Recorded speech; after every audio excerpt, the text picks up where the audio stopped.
I would like to talk about the last two chapters of We Have Always Lived in the Castle. I know that, at least in my on-site classes, we've been kind of talking about this in person, spending a lot of time doing class discussion.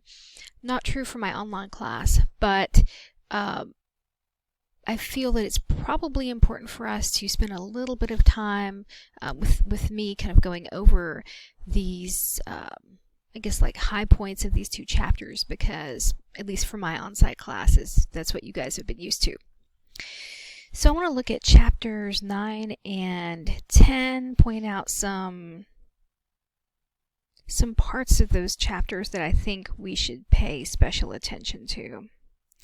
So in the first page of chapter 9, which would be page 111, Mary Catherine is thinking about how she should have been kinder to Uncle Julian. And she actually admits on that page, Uncle Julian had believed that I was dead, and now he was dead himself. Bow your heads to our beloved Mary Catherine, I thought, or you will all be dead. Or you will be dead. Wow, that seems like, to me, like a pretty powerful statement of her state of mind. You might find it useful to use that in your essay if you're writing about sort of like the psychology of Mary Catherine. We see at the bottom of that page a disconnection from reality. Perhaps the village was really a great game board with the squares neatly marked out, and I had been moved past the square which read Fire, Return to Start, and was now on the last few squares with only one move to go to reach home. On page 112, she's thinking about, she says she wishes Constance had brought sandwiches or had made sandwiches so that they could eat them next to the creek. And she goes on to say, I wondered, or she thinks, I wondered if Helen Clark would try to come to tea even though the house was not ready. So we see her minimizing there, like the gravity of the fire and her uncle's death and what has happened to their home. We are on the moon at last, I told her, and she smiled. And I think in one of my classes we talked about what the moon is actually a metaphor for. So I think it's probably an important metaphor or symbol in the novel. At the bottom of 112, I had never touched Uncle Julian's shawl before. I already saw that the rules were going to be different, but it was odd to be folding Uncle Julian's shawl. So the fact that definitely something or things, multiple things, have changed in their lives. All these rules that Mary Catherine has for herself about, what she is permitted to touch, what she can't touch. I think that's kind of interesting. At the bottom of 113, the house seemed to shiver when she opened the door, although one more draft could hardly chill it now. And then 114, this sort of idea that they feel like maybe they're not in the right place. They can't believe, at least Mary Catherine, I suppose Constance too, can't believe that this has happened. I thought that we had somehow not found our way back correctly through the night, that we had somehow lost ourselves and come back through the wrong gap in time, or the wrong door, or the wrong fairy tale. So yes, it's rather disorienting for them. Toward the bottom of the page, it seemed that all the wealth and hidden treasure of her house had been found out and torn and soiled. And if we think about, what a house, like the symbology of a house, symbolism, what that actually means, that could be a really important thing for her to say. I do recommend that if particularly you're writing about her description of the house as a castle, you would probably want to look this up. And maybe if you're writing about other topics, you might want to consider this as well. But a house is indicative of more than just a house. And her description of that, I think, is important. On page 115, She closed the cellar door again and made her way across to the sink to wash her hands and dry them on a dish towel from the floor. "First your breakfast," she said. So Constance is attempting to somehow reestablish a routine, some sense of normalcy. Page 116. So Mary Catherine is describing how they're eating. They are eating with like broken dishes. Although I did not perceive it then, time and the orderly pattern of our old days had ended. I do not know when I found the 3 chairs and when I ate buttered bread, whether I had found the chairs and then eaten bread, or whether I had eaten first, or even done both at once. So it's almost like her sense of time, sense of orderliness is kind of skewed. Several lines down, excuse me, we still did not know how much house was left to us, or what we might find waiting beyond the closed doors into the dining room and the hall. We sat quietly in the kitchen, grateful for the chairs and the chicken soup and the sunlight coming through the doorway, not yet ready to go further. So, I think that just describes their contentment with being in the kitchen. Like that's where they feel safe, they feel stable there in the kitchen, with their fragment of a routine that they're trying to reestablish. Page 117. So she's looking at Jonas. She's addressing Jonas. "Jonas, we are going to lock ourselves in more securely than ever." So, one might have thought, hey, after essentially their security has been, rent apart, they might be more inclined to go into the world because they're going to feel like they have no safe space, but that doesn't seem to be the case. It seems like they're ready to go back and to retreat even farther into like the heart. Remember, the kitchen was described as the heart of the house by Mary Catherine. So they want to retreat even farther into the heart of that house. "But today is the day Helen Clark comes to tea." "No," she said, "not again, not here." So that's Constance, who's saying that, I do believe. A few lines down, "The library books were still on their shelf untouched, and I supposed that no one had wanted to touch books belonging to the library.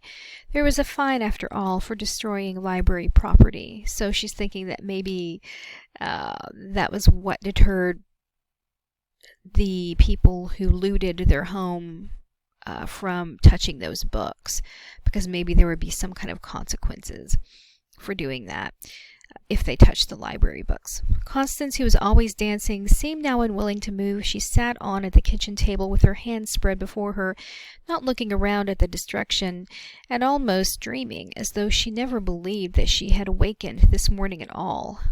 "We must neaten the house," I said to her uneasily, and she smiled across at me. I think it kind of disturbs Mary Catherine that Constance seems so at a loss for what to do.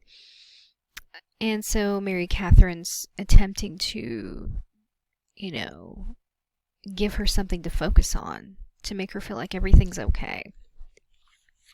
Page 118.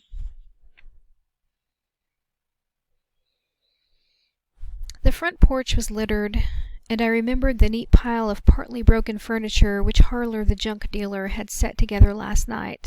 I wondered if he planned to come today with a truck and gather up everything he could, or if he had only put the pile together because he loved great piles of broken things and could not resist stacking junk wherever he found it.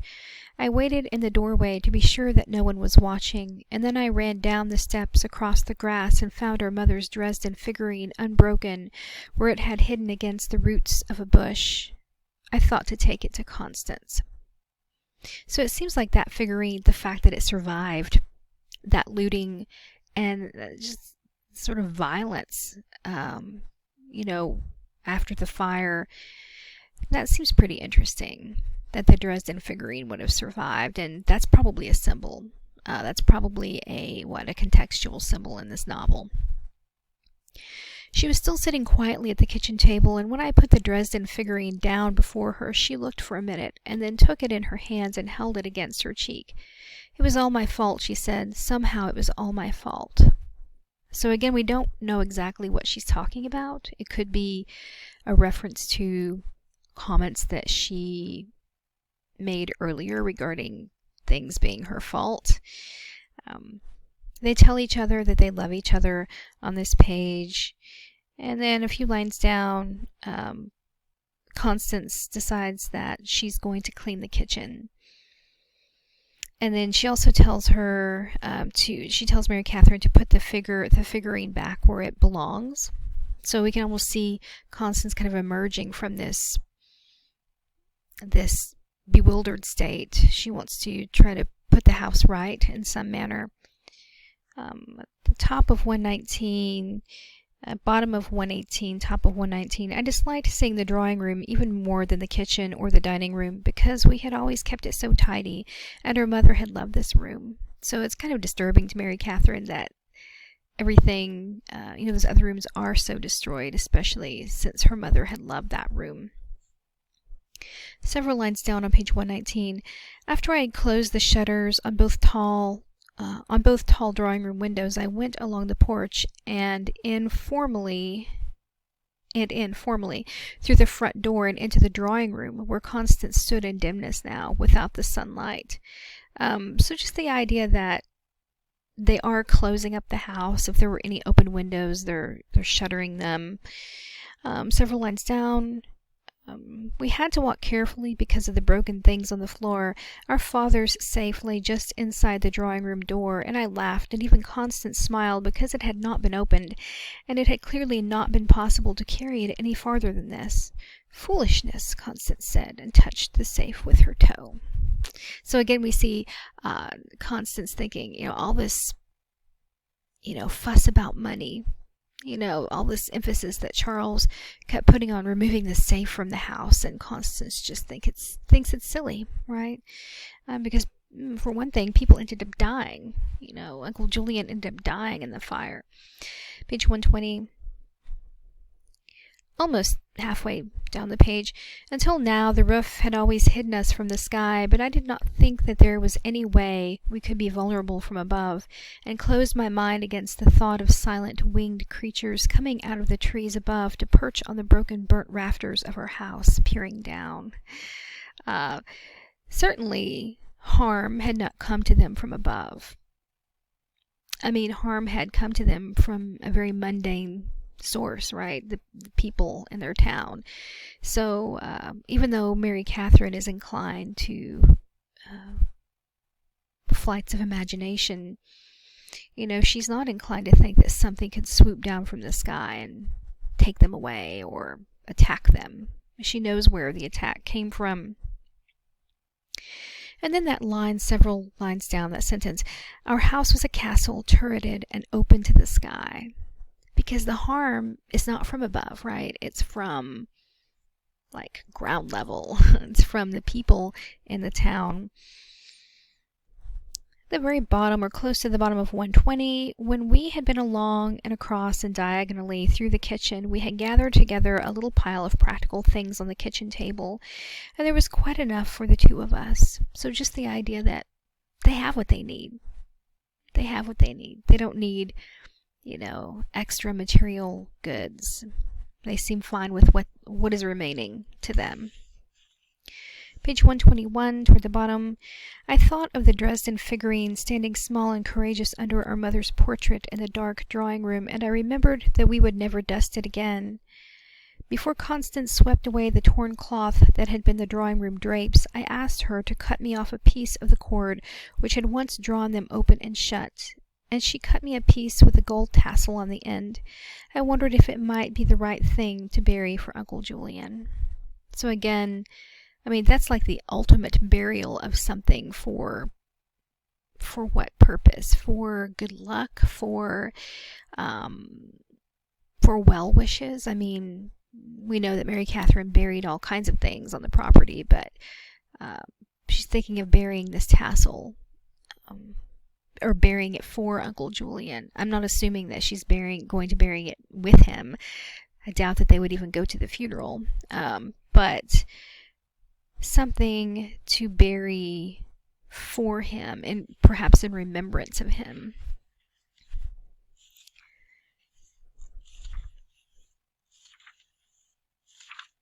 Page 122. Constance, Mary Catherine, are you in there? She shook the door handle as people do when they want a door to open and think to catch it unaware and slip in before the lock can hold. Jim, she said, I know they're in there. I can see something cooking on the stove. You've got to open the door, she said, raising her voice. Constance, come and talk to me. I want to see you. Jim, she said, they're in there, and they can hear me. I know it. So, Helen Clark is trying her best to talk to the girls, but I think we know at this point that Helen Clark, too, is going to be shut out. Constance already said, she's not coming again. At the bottom of the page, but I'm sure they misunderstood the people last night. I'm sure Constance was upset, and I must tell them that nobody meant any harm. Constance, listen to me, please. We want you and Mary Catherine to come to our house until we can decide what to do with you. It's strange wording. Everything's all right. Really it is. We're going to forget all about it. Well, we know that Helen Clark is prone to minimizing the hostility of the townspeople. This is not any different from how she usually speaks, yes? So, that whole concept of, them coming to her house until they can decide what to do with them, who needs to decide what is done with these young women? I just think it's interesting the attitude that these people are taking. And that way Helen Clark seems no different from some of the other townspeople who think that they have a right to tell the girls how they should live their lives. So I think we can definitely see an issue of, women living in an uncharacteristic way for the time period. I do believe this is set in the early 60s. And people have a problem with that. Helen Clark thinks that Constance needs to be married. She needs to be living a traditional, quote, normal life, unquote. And so she wants to make that happen. She even proposes the idea of Jim breaking down the door on page 123, and he refuses to do that. She goes on to say, they cannot be left alone. That is absolutely the worst possible thing for them. I want them out of there and home with me where I can take care of them. Well, maybe Helen Clark means well, but certainly it's not what Constance or Mary Catherine want. She says again on page 123, but I want to take them home with me. And finally her husband has to say to her, look, you've done everything you can. It's up to them to live their lives. If they don't want you to take them home, they don't want you to take them home. Page 124. Constance says, she will never take tea here again. So we know how Constance feels about that. On page 125, middle of the page, we were going to be very happy, I thought. This is Mary Catherine. There were a great many things to do and a whole new pattern of days to arrange, but I thought we were going to be very happy. Constance was pale and still saddened by what they had done to her kitchen, but she had scrubbed every shelf and washed the table again and again and washed the windows and the floor. Our dishes were bravely on their shelf, and the cans and unbroken boxes of food we had rescued made a substantial row in the pantry. So just this idea that they do feel like they're going to be okay on their own, because they have their own space. They won't have someone telling them how they should be living, what they should be doing. Page 128. So Jim Clark actually, I think he comes back to the house and he ends up saying to them through the door, you can't just let people go on worrying about you, Jim Clark said. But the girls don't really have anything to offer him or Helen Clark at this point. Page 129. I wondered why we would feel different if we saw who sent Uncle Julian flowers. Certainly Uncle Julian buried in flowers, swarmed over by flowers, would not resemble the Uncle Julian we had seen every day. Perhaps masses of flowers would warm Uncle Julian dead. I tried to think of Uncle Julian dead, and could only remember him asleep. I thought of the Clarks and the Carringtons and the Wrights pouring armfuls of flowers down onto poor old Uncle Julian, helplessly dead. So she's imagining Uncle Julian being the object of these people's, pity, their remorse. And she thinks, poor Uncle Julian, he wouldn't want any of this. He wouldn't want this outpouring. That is for what reason? To make them feel better? For the violence that they perpetrated? And she just can't envision Uncle Julian. I don't think that's so abnormal. I think it's difficult for us to imagine people we know as not existing in that way anymore. So I don't think that that's peculiar. It's easier for her to imagine him asleep than it is for her to imagine him dead. Beyond that, I don't think Mary Catherine really understands death anyway. But in a way, I find this very relatable, because I think almost any of us would have difficulty imagining someone we know very well and lived with day in and day out as being dead. We're not going to keep coming, There's a limit to how much friends can take. So it's almost like there's a threat there from them saying, we're not going to come back. We're not going to keep pouring out this offer of friendship and help to you if you just keep rejecting it. Toward the bottom of the page, listen, the doctor said, and I thought he had his mouth against the door. One of these days you're going to need help. You'll be sick or hurt. You'll need help. Then you'll be quick enough to... Again, though, it's like the doctor's demanding you let us in now, or we won't help you later when you need it.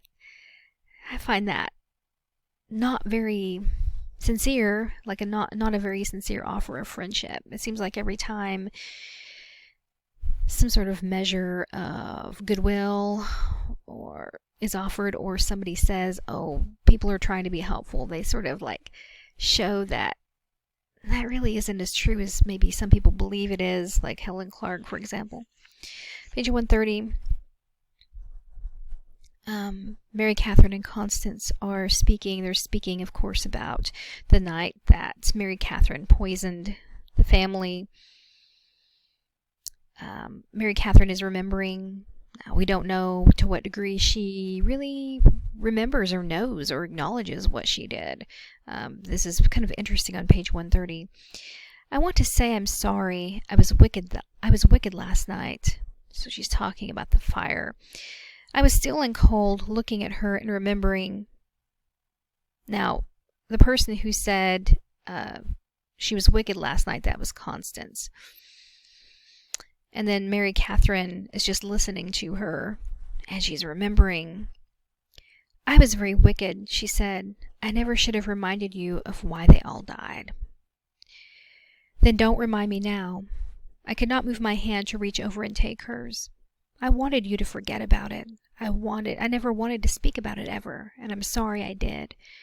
I put it in the sugar. I know. I knew then. You never used sugar. No.